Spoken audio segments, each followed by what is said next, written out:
Good evening and welcome to the Wine Mothership. My name is Ian. And I'm Peter. Pinot Noir, South Australia, Adelaide Hills. Let's get down. So Ian, first off, tell me about this wine. Tell me of its provenance. The provenance. Well, this is one of these wines that sometimes we get lucky on Wine Mothership.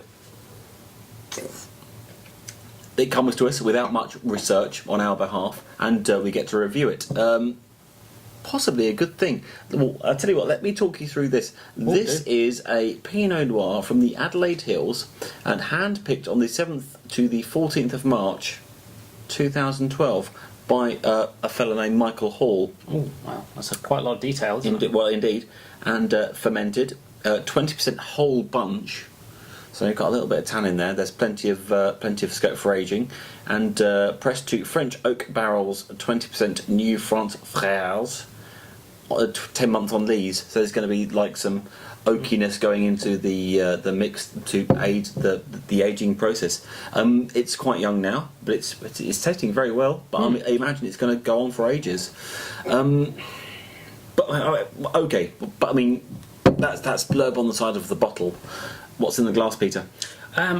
It's all right. It's okay. It's very sparse and it's very clean. It's got a lot of savoury flavours in there, but It's got a ton in there. yes, but not so much fruit. It's certainly a very savoury wine. I'm getting some herby flavours. Something dill comes through quite big for me on this one. Okay. Now the problem is the limited flavours that you are getting here just have a little bit too sour for my liking, actually. Right. Okay. I find I'm kind of expecting a little bit more sweetness. Okay. On the palate. Okay. It's far too confused. There's tons going on in this wine, and it doesn't have any defining characteristic. There's lots of low notes all throughout the palate. There's herbal notes. There's kind of acid notes. There are some fruit notes, both the red and black fruits. There's tannin notes, and there's some sort of other chemical notes. Sometimes you get those like really volatile chemicals. Sometimes they remind me of getting into a new car and the plasticky smell from a new car. Something acetyl, something like mordant from like a dodgy new pair of trousers. There's tons going on in this wine, and not all of it's unpleasant. Not all of it's entirely pleasant. It's interesting. It's certainly an interesting bottle, it's a fascinating bottle of wine, but I'm just not quite sure where to place it.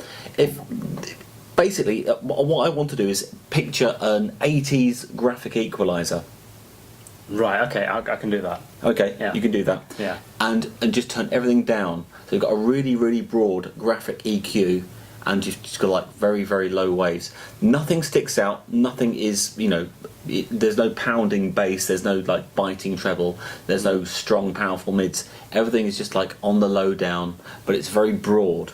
And I find that somewhat problematic, especially for the price. It's kind of a wine you'd pick to kind of test somebody about what they can, what notes they can pick up. That's a great call. So, what's the damage? Well, that's the problem, isn't it, really? We're talking 5,000, the best price to 5,500 yen here for this wine. And that is a lot of money. That's over 25 quid British, over 40 quid US. Okay, yes or no? Do you reckon this is worth that price? No, it's not. No, it's not. I mean, it's clearly not. I think you really hit the nail on the head earlier when you come to the function of this wine. It's an examination question. It's a good test. It's a very good test. Yeah, sure. Yeah. Give this one a miss. I think there are better values out there. Anyway, thank you for watching the Wine Mothership, and remember, may the wine be with you always.